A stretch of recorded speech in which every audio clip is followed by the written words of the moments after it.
క్రీస్తు యేసునందు ప్రియమైన సహోదరి సహోదరులారా, మానవులతో అనుబంధమును కోరుకునే దేవుడు మన దేవుడు.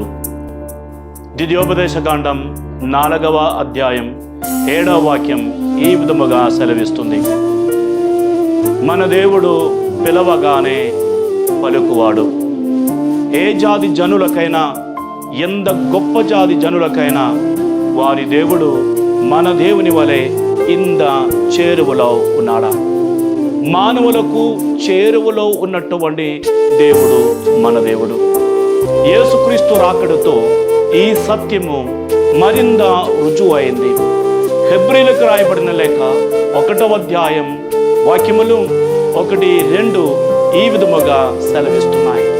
గదమున దేవుడు పెక్కుమారులు పెక్కు విధమున ప్రవక్తల ద్వారా మన పూర్వులతో మాట్లాడారు. కానీ ఈ కడపటి రోజులలో ఆయన తన కుమారుని ద్వారా మాట్లాడారు.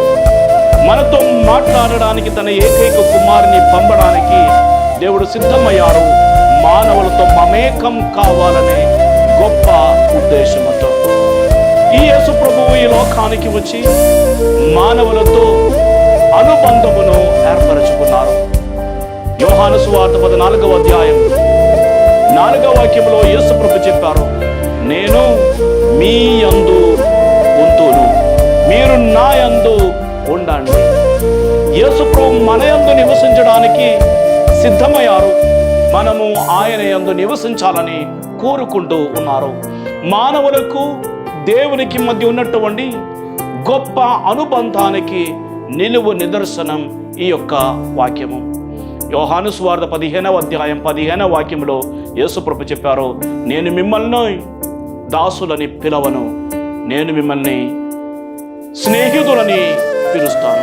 మానవులను స్నేహితులుగా భావించే దేవుడు గొప్ప దేవుడు. ప్రేమైన సహోదరి సోదరులారా, ఈ క్రిస్మస్ సందర్భంగా మన యందు నివసించడానికి వచ్చినటువంటి యేసు ప్రభునందు మనం నివసిస్తున్నామా? మనలను స్నేహితులుగా భావించే యేసు ప్రభును మనం స్నేహితునిగా భావిస్తున్నామా?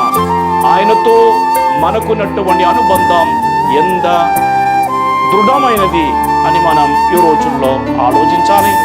మనతో అనుబంధమును కోరుకునే ఆ దేవునికి చేరువలో ఉంటే ఆయన ఆశీర్వాదమును మనం పొందుదాం. దేవుడు మనలను ధారాళంగా దీవించునుగాక.